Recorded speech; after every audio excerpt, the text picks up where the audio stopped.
Começa agora o Gospel News. Hoje é terça-feira, dia 10 de fevereiro de 2026. E eu sou Karen Crisóstomo. Nós vamos juntos aqui pela Rede Gospel de televisão e também pelo YouTube Rede Gospel TV Oficial com as principais notícias do Brasil e do mundo. Vamos aos destaques de hoje.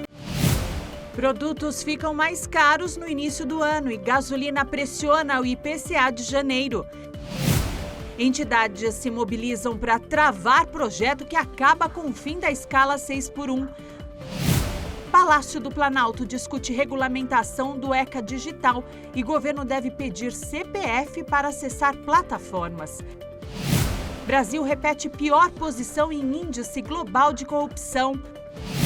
Homem com machado e martelo mata 5 pessoas em centro de deslocados da guerra na Ucrânia.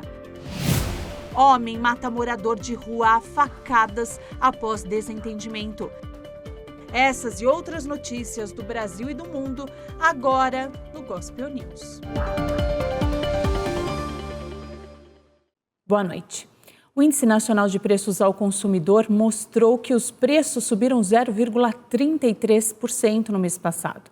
O Grupo Transportes registrou alta de 0,60% no período e foi o principal responsável pelo resultado.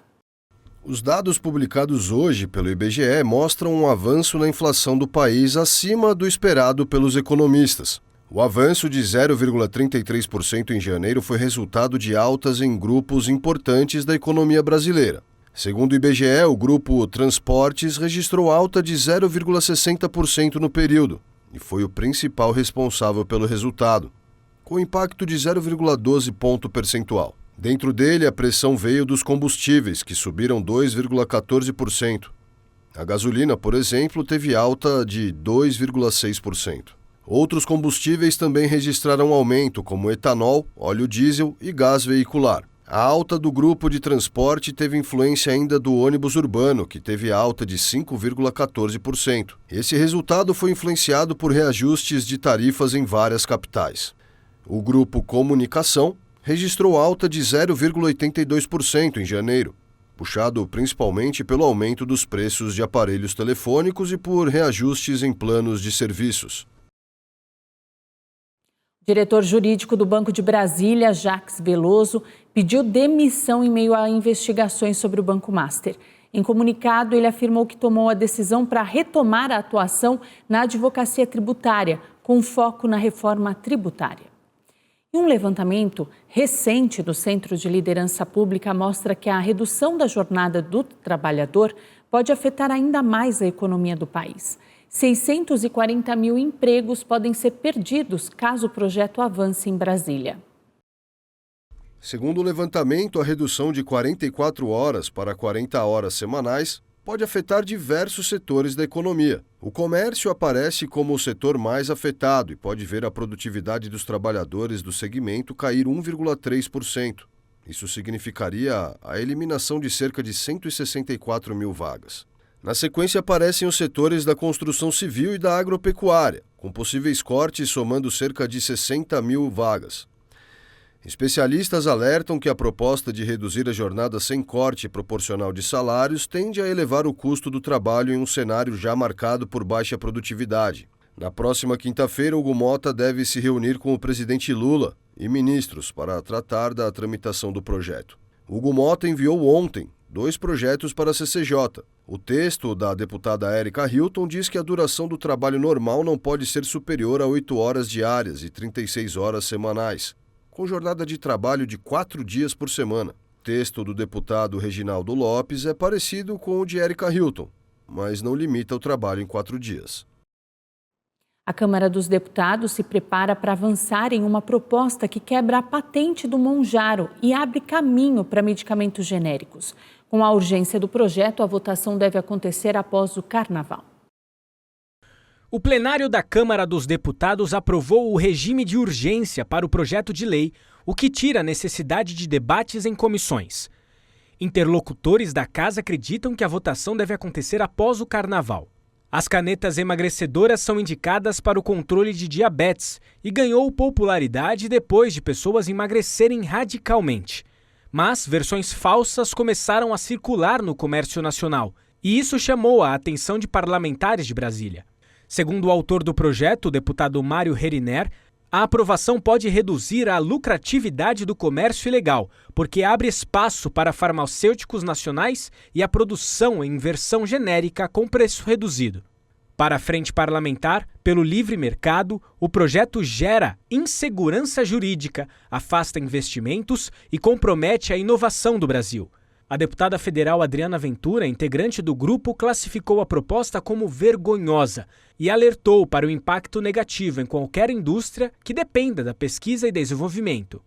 O governo federal iniciou os primeiros passos para restringir menores de idade a aplicativos, sites e portais que promovam apostas online. Uma das ideias da gestão petista é a inclusão do CPF no momento do acesso.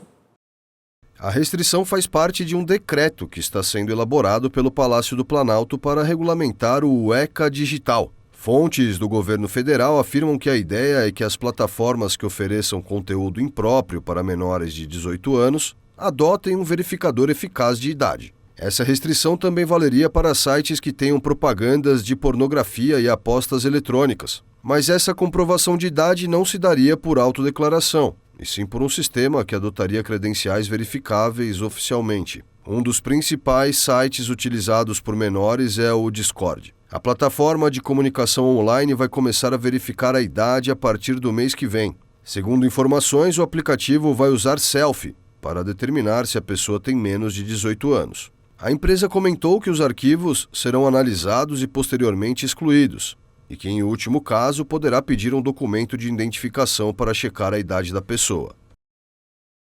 O Superior Tribunal de Justiça afastou o ministro Marco Buzzi. Ele é alvo de denúncias de importunação sexual. Uma jovem de 18 anos afirmou que o ministro tentou agarrá-la 3 vezes durante um banho de mar. Ontem, o Conselho Nacional de Justiça recebeu mais uma denúncia contra o ministro. A defesa de Marco Buzzi disse que não concorda com a decisão, já que não há risco concreto à rigidez procedimental e também porque o ministro já se encontra afastado. O STF afirmou em nota que o afastamento é cautelar, temporário e excepcional. Marco Buzzi vai continuar recebendo o salário normalmente. A ONG Transparência Internacional fez um alerta sobre o agravamento da corrupção em todo o mundo. O Brasil repetiu a pior posição da série histórica. A corrupção está piorando em todo o mundo em um contexto de enfraquecimento da liderança. O alerta foi feito pela ONG Transparência Internacional em seu relatório sobre 2025, no qual os Estados Unidos registraram a pior pontuação de sua história no índice de percepção da corrupção. O Brasil repetiu a segunda pior nota, 35 pontos em uma escala de 0 a 10, da série histórica, e continuou na posição 107 entre 182 países e territórios avaliados no Índice de Percepção da Corrupção. Em relação a 2024, o Brasil subiu 1 ponto, uma variação pequena que indica estagnação. Divulgado nesta terça-feira, o IPC é o principal indicador da corrupção no mundo. Em sua escala, quanto menor a nota, maior é a percepção de corrupção. O índice classifica o desempenho dos países com uma pontuação de 0 a 100. O relatório aponta que a corrupção está piorando em todo o mundo, afetando inclusive democracias consolidadas, que estão registrando um agravamento da corrupção em um contexto de enfraquecimento da liderança. Os Estados Unidos registraram a pior pontuação de sua história no índice. O relatório adverte que 122 dos 182 países avaliados tiveram uma pontuação inferior a 50 no índice. Ao mesmo tempo, o número de países com uma pontuação superior a 80 caiu de 12 há uma década para apenas 5 neste ano. Pelo 8º ano consecutivo, a Dinamarca registrou o melhor resultado com 89 pontos, seguida por Finlândia e Singapura. No outro extremo da tabela aparecem Sudão do Sul, Somália e Venezuela. O primeiro-ministro de Israel, Benjamin Netanyahu, vai se reunir com o presidente dos Estados Unidos, Donald Trump, amanhã, para falar sobre o programa nuclear de mísseis do Irã. Nesta terça-feira, antes de embarcar, Netanyahu disse que os dois vão abordar vários assuntos, mas que vai deixar claro a posição do país sobre o Irã. E um ataque violento dentro de um abrigo para deslocados da guerra chocou o oeste da Ucrânia. Um homem armado com um machado e um martelo matou 5 pessoas. Um ucraniano de 72 anos, armado com um machado e um martelo, matou 5 pessoas nesta terça-feira em um centro para deslocados internos na região de Rivne, oeste da Ucrânia.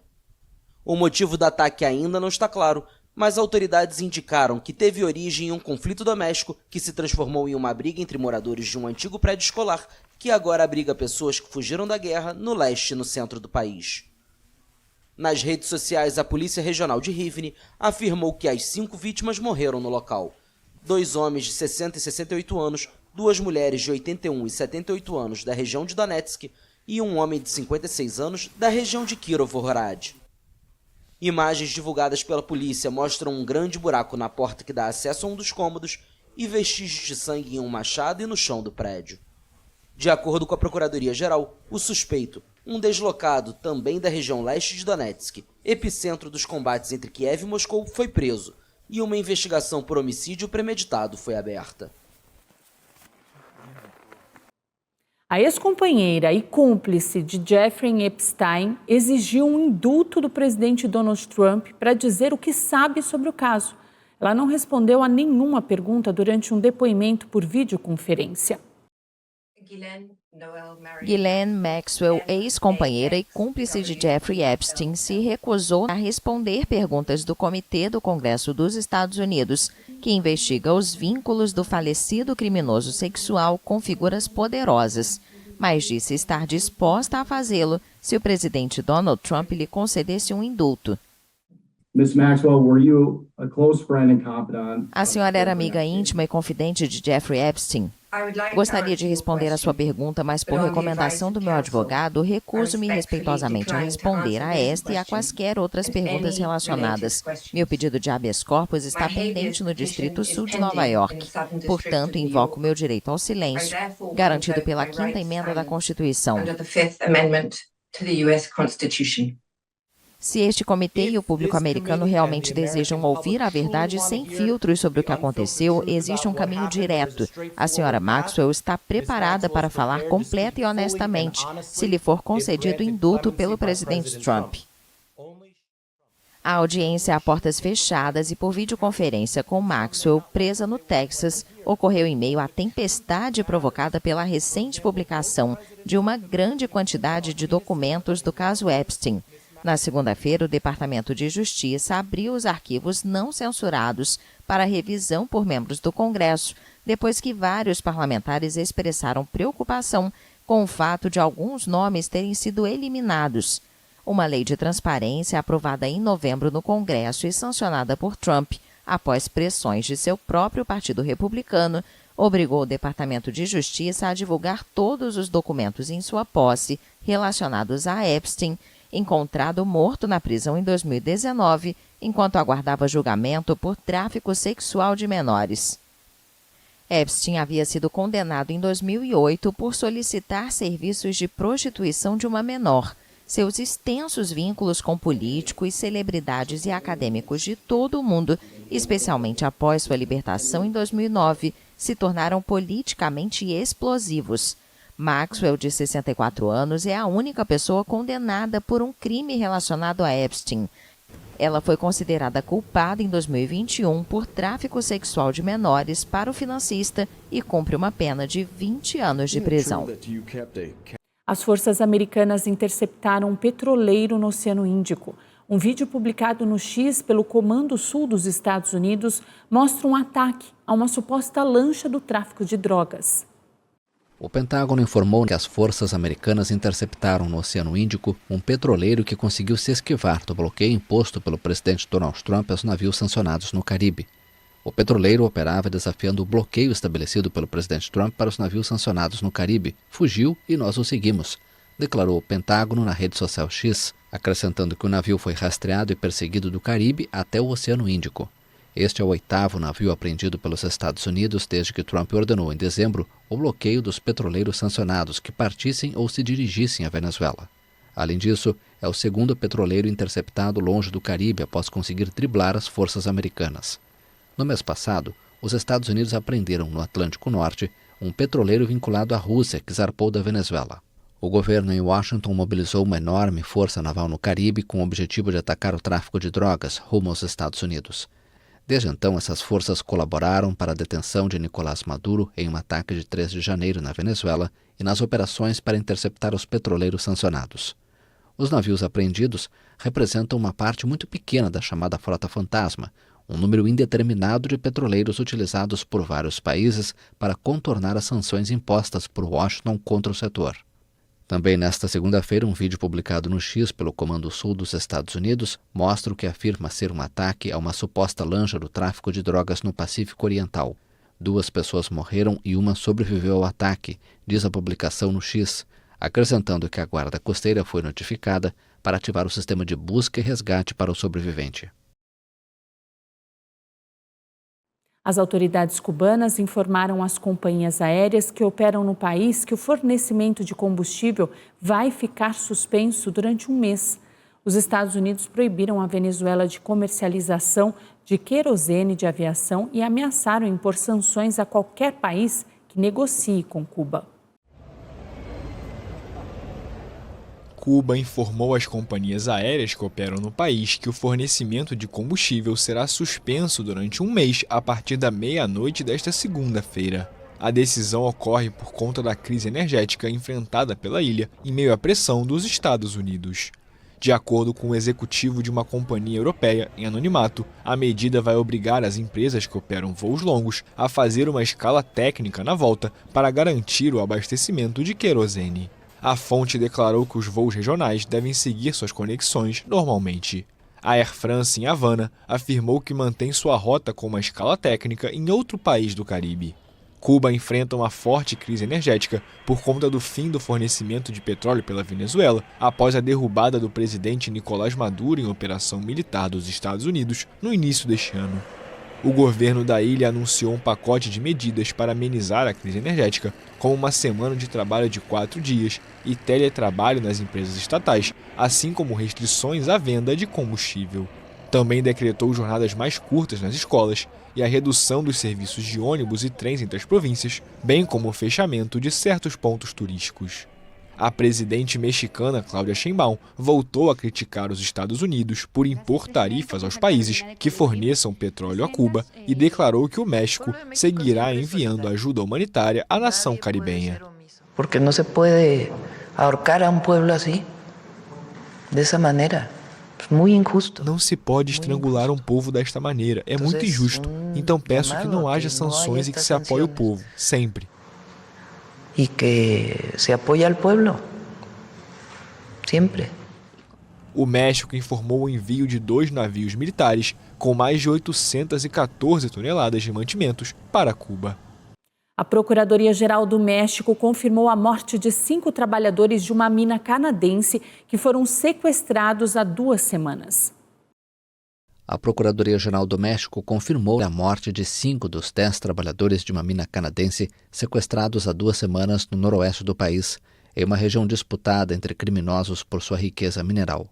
Em um comunicado, a Procuradoria detalhou que realizou a identificação de 5 corpos localizados em um prédio no município de Concórdia, no estado de Sinaloa, e acrescentou que está trabalhando na identificação de outros 5. Os 10 operários da firma canadense Vizsla Silver foram sequestrados em 23 de janeiro em Concórdia. De acordo com relatos de familiares, um comando armado retirou os trabalhadores à força de um acampamento. As autoridades mobilizaram mais de 1.000 agentes para as buscas, em uma operação pouco comum.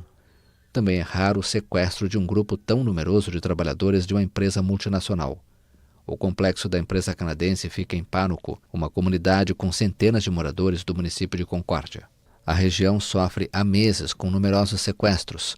As disputas na localidade ocorrem desde 2024 devido à guerra interna do cartel de Sinaloa, designado como organização terrorista pelos Estados Unidos. Fortes inundações devastam uma região no norte da Colômbia. 22 pessoas morreram. As casas de milhares de famílias foram submersas devido às enchentes que atingiram uma região pecuária no norte da Colômbia. A temporada de chuvas atípica já deixou 22 mortos em 12 dias. Somente nos departamentos de Córdoba e Sucre, as autoridades estimam pelo menos 9.000 casas afetadas pela emergência, causada por um fenômeno meteorológico que intensificou as chuvas. Nessa região ideal para a pecuária, os moradores tentam salvar os últimos pertences com barcos, jangadas improvisadas e caminhonetes em áreas críticas onde a água chega à altura da cintura. Em Monteria, capital de Córdoba, cerca de 150 mil habitantes foram afetados. Vastas áreas de pastagens e plantações foram cobertas pela água. A Autoridade de Assistência às Vítimas estima que pelo menos 5.500 animais foram afetados pelas enchentes e resgatados. As aulas foram suspensas em algumas escolas e abrigos foram montados nas salas de aula. A principal negociadora comercial de Taiwan afirmou que será impossível transferir para os Estados Unidos 40% da capacidade de produção de semicondutores. Um acordo comercial entre os dois países deve ser anunciado nos próximos dias.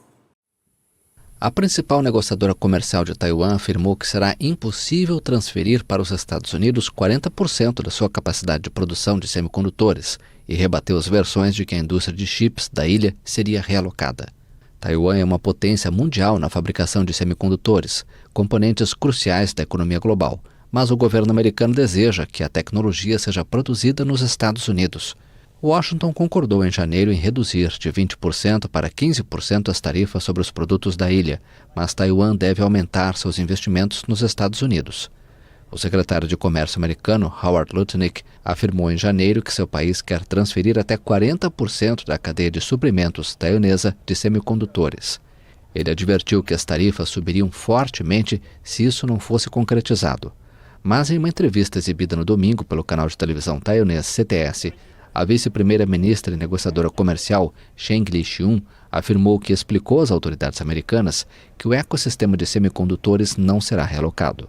Cheng Li-Xiun acrescentou que o ecossistema de semicondutores é como um iceberg, cujas bases sob a água são enormes, e que um ecossistema industrial construído ao longo de décadas não pode ser realocado. E no próximo bloco, investigação aponta a ligação entre Milton Leite e empresa de ônibus investigada por elo com o PCC. Ricardo Nunes anuncia mudanças na segurança do Carnaval em São Paulo.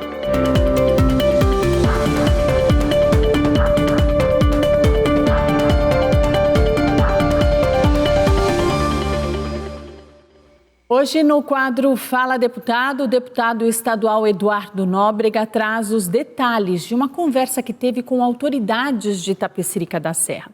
As obras para a melhoria da mobilidade na região começam ainda neste semestre.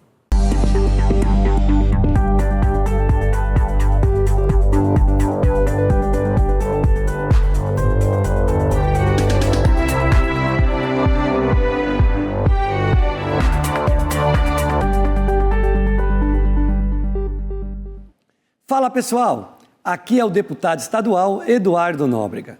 É uma alegria falar com você na Rede Gospel. Hoje eu quero compartilhar uma notícia muito importante sobre mobilidade e desenvolvimento para Itapecerica da Serra e toda a região do Cone Sud.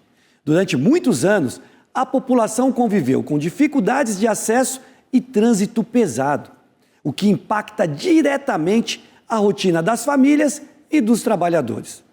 Participei de uma reunião com o secretário estadual de Parcerias e Investimentos, Rafael Benini, e com o vice-prefeito de Itapecerica da Serra, Alan Dias, para tratar do avanço das obras do Rodoanel Mário Covas, que beneficiam o município e toda a região. Durante o encontro, foram apresentados os cronogramas das intervenções. A Alça do Crispim tem previsão de início das obras entre março e abril, e a Alça do Blanca Flor deve começar entre julho e agosto. Estamos falando de um pacote de investimentos de cerca de 300 milhões de reais para Itapecerica da Serra, com foco em mobilidade urbana e integração viária. Também foram detalhados projetos importantes, como o trevo da SP-214, que vai ligar a estrada do Mboi-Mirim ao Rodoanel, e o trevo da SP-228, conectando a estrada de Itapecerica ao sistema viário metropolitano, beneficiando ainda cidades como Embu das Artes, Embu Guaçu e a região do Jardim Ângela. Esse avanço é resultado de muito diálogo e articulação com o governo do Estado para tirar projetos do papel e transformar em realidade. Seguimos trabalhando com responsabilidade e propósito para levar mais desenvolvimento, mobilidade e qualidade de vida para as famílias da nossa região. Antes de encerrar, me segue lá no Instagram, @DREduardoNóbrega. Lá eu mostro o dia a dia do mandato e o trabalho que estamos fazendo por você. Meu gabinete também está de portas abertas na Assembleia Legislativa do Estado de São Paulo. Se preferir, pode chamar no WhatsApp 11 95875 6545. Lá você conversa comigo e manda a sua opinião. Vamos caminhar juntos. Te espero.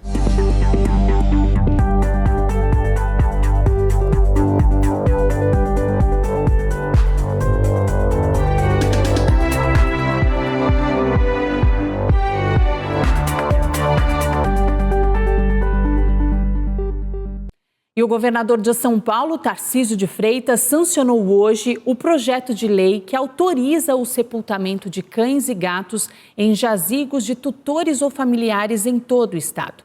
Esse projeto é de autoria do deputado estadual Dr. Eduardo Nóbrega.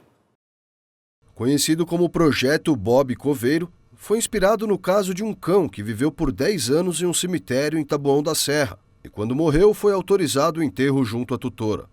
O texto do deputado estadual Eduardo Nóbrega diz que a nova lei deve respeitar as normas sanitárias e ambientais de cada município paulista e que as regras para o sepultamento deverão ser regulamentadas pelo serviço funerário de cada município. Nóbrega afirma que o projeto cria uma alternativa acessível para a despedida de pets e que muitas vezes famílias que não têm condições de pagar um local especializado fazem o sepultamento dos animais em locais inadequados.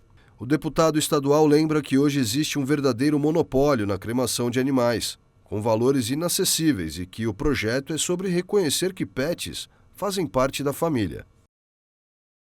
Documentos da Corregedoria da Polícia Militar apontam indícios de conexão entre o ex-presidente da Câmara Municipal de São Paulo, Milton Leite, e a empresa de ônibus Transwolf, investigada por ligação com o primeiro comando da capital. Segundo documentos da Corregedoria da Polícia Militar de São Paulo, há indícios de uma relação financeira entre Milton Leite, um dos políticos mais influentes da capital, e a empresa de ônibus. De acordo com a Corregedoria, a construtora Neumax é apontada como o elo financeiro entre as partes. Segundo os investigadores, a empresa que tem Milton Leite como sócio pode ter sido utilizada para lavar dinheiro da empresa de ônibus. A análise da movimentação financeira da Neumax indica que Milton Leite recebia R$ 812 mil por mês da Transwolf pelo aluguel de um terreno vizinho ao do terminal Varginha, na zona sul de São Paulo. Ainda segundo a Corregedoria da PM, o valor pago estaria quase 3 vezes acima da média do mercado. Em agosto do ano passado, o sargento Nereu Aparecido Alves enviou uma mensagem para o diretor da Transwolf, Cícero de Oliveira, para justificar um atraso no serviço. Segundo a investigação, na mesma mensagem o policial afirma que o chefe seria Milton Leite. Em nota, o ex-presidente da Câmara afirmou que o valor do aluguel pago pela Transwolf segue o preço de mercado e que qualquer informação diferente disso se trata de ilação ou mentira. Uma operação deflagrada nesta terça-feira prendeu 4 pessoas de uma organização criminosa de lavagem de dinheiro. Nos últimos 2 anos, 15 milhões de reais foram movimentados. Os mandados de busca e apreensão foram expedidos em cidades de São Paulo, Minas Gerais e Goiás. De acordo com a investigação, uma das formas utilizadas pelo grupo era a aplicação de golpes em uma plataforma de ensino, que teve prejuízo estimado em R$1 milhão. Carros, motos, CPUs, dinheiro e escrituras recentes de terrenos foram apreendidos. Também foram encontradas senhas de carteiras de criptomoedas. A cidade de São Paulo registrou na manhã de hoje mais de 1.000 quilômetros de lentidão. A capital acordou debaixo de chuva, com pontos de alagamentos em algumas regiões. E segundo o Centro de Gerenciamento de Emergências da Prefeitura de São Paulo, até a manhã de hoje, a cidade acumulou cerca de 106 milímetros de chuva, o que corresponde a pouco mais de 49% do total esperado para o mês todo.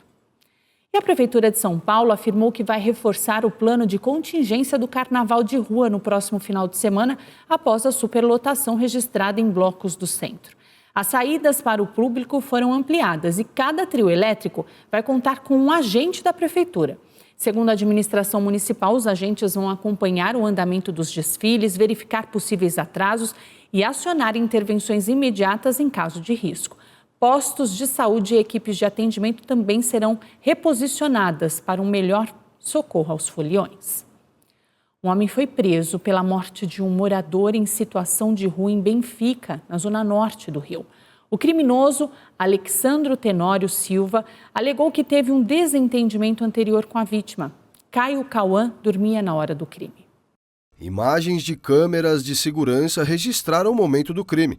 Caio Cauã estava dormindo e então Alexandro Tenório se aproximou com um facão e desferiu os golpes no pescoço da vítima. Segundo a polícia, Alexandro confessou o assassinato e alegou que a motivação foi um desentendimento anterior com a vítima. De acordo com a investigação, os dois se conheciam, pois Caio Cauã costumava vender materiais reciclados no ferro velho do agressor. Alexandro vai responder pelo crime de homicídio. Uma operação da Polícia Civil provocou um intenso tiroteio no Morro do Vidigal, na zona sul do Rio. José Matheus Silveira, conhecido como Galo Cego, foi preso. Ele é apontado pela Polícia Civil do Tocantins como um dos responsáveis pela onda de assassinatos registrada no estado em 2023, sendo diretamente responsável por pelo menos 20 homicídios. E um homem morreu soterrado na madrugada de hoje após um deslizamento de terra em Muriaé, Minas Gerais. Um deslizamento de um barranco atingiu a casa da vítima na madrugada de hoje, que fica no bairro Vila Conceição. A estrutura cedeu por conta do grande volume de chuva registrado na cidade. O Corpo de Bombeiros informou que os trabalhos para a retirada do corpo levou cerca de 6 horas. O homem estava em situação de rua antes de ser chamado para trabalhar como pedreiro pelo dono do terreno e passou a morar de favor na residência. De acordo com a Defesa Civil, choveu 96 milímetros em apenas 3 horas em Muriaé. A seguir, estudo mostra que 80% dos corais sofrem branqueamento. E há ainda uma polêmica envolvendo capacetes nos Jogos de Inverno.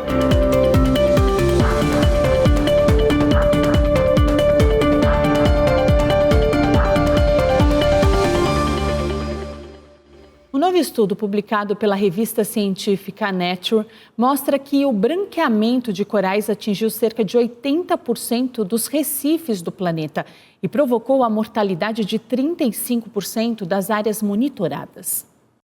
A pesquisa reuniu dados de mais de 15 mil levantamentos realizados em diferentes oceanos e é considerada a análise mais abrangente já feita entre 2014 e 2017.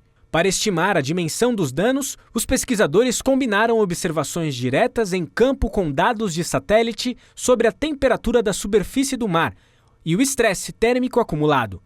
A análise indica que mais da metade dos recifes do mundo sofreu branqueamento significativo durante o evento global de branqueamento de corais.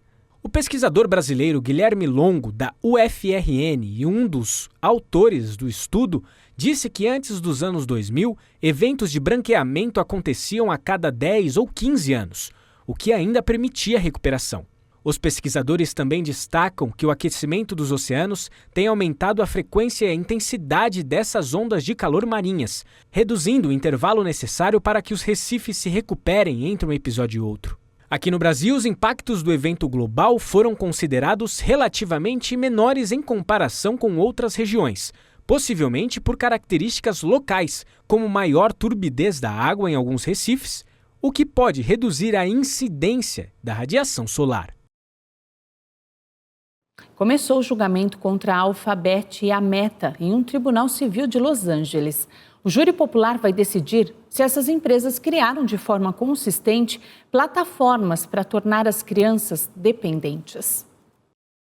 O julgamento contra a Alphabet, dona do Google, e a Meta, proprietária do Facebook, Instagram e WhatsApp, começou nesta segunda-feira em um tribunal civil de Los Angeles. Um júri popular deverá determinar se essas gigantes da tecnologia projetaram deliberadamente suas plataformas para tornar as crianças dependentes.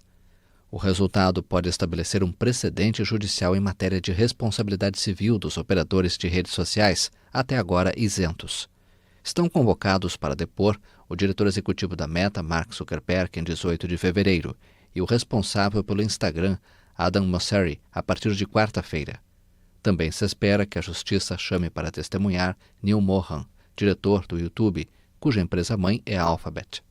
Esse caso gera muita expectativa, já que pode criar um precedente para os processos iniciados no país, sugerindo que as redes sociais buscam causar dependência entre seus usuários, o que lhes teria provocado depressão, transtornos alimentares, internações psiquiátricas e até suicídios. Os advogados dos autores estão copiando a estratégia seguida nos anos 90 e 2000 contra a indústria do tabaco, que foi condenada por oferecer um produto nocivo. Os advogados de defesa tentaram, sem sucesso, impedir que os autores comparassem suas plataformas ao tabaco e a outros produtos viciantes. O julgamento, que começou nesta segunda-feira, baseia-se no caso de uma mulher de 20 anos que sofreu danos mentais pela dependência de redes que desenvolveu quando era criança. Os gigantes da tecnologia recorrem à lei de decência nas comunicações dos Estados Unidos para eximi-los de qualquer responsabilidade pelo que os usuários das redes sociais publicam. Mas a ação sustenta que essas empresas são culpadas por manter um modelo de negócio baseado em algoritmos projetados para atrair a atenção da população, com conteúdos que têm o potencial de prejudicar sua saúde mental. Hoje é dia de Brasileirão. Vitória recebe o Flamengo no estádio Barradão para abrir a terceira rodada do campeonato. A bola rola às 9h30 e amanhã a gente traz todos os detalhes. O Gospel News desta terça-feira fica por aqui. Eu desejo a todos vocês uma ótima noite. Não esqueça que na sequência, a partir das 8, a gente tem a transmissão ao vivo aqui na Rede Gospel de televisão, na Rádio Gospel FM, todas as nossas mídias sociais, o início do poderoso jejum desse mês de fevereiro da Igreja Apostólica Renascer em Cristo. Então participe, assiste esse culto e com certeza vai edificar a sua vida. Amanhã, a partir das 7, estamos de volta com as principais notícias do Brasil e do mundo. E até lá, você fica muito bem informado no YouTube, Rede Gospel TV Oficial, e também no Spotify, Gospel News em 3 minutos. Boa noite e até amanhã.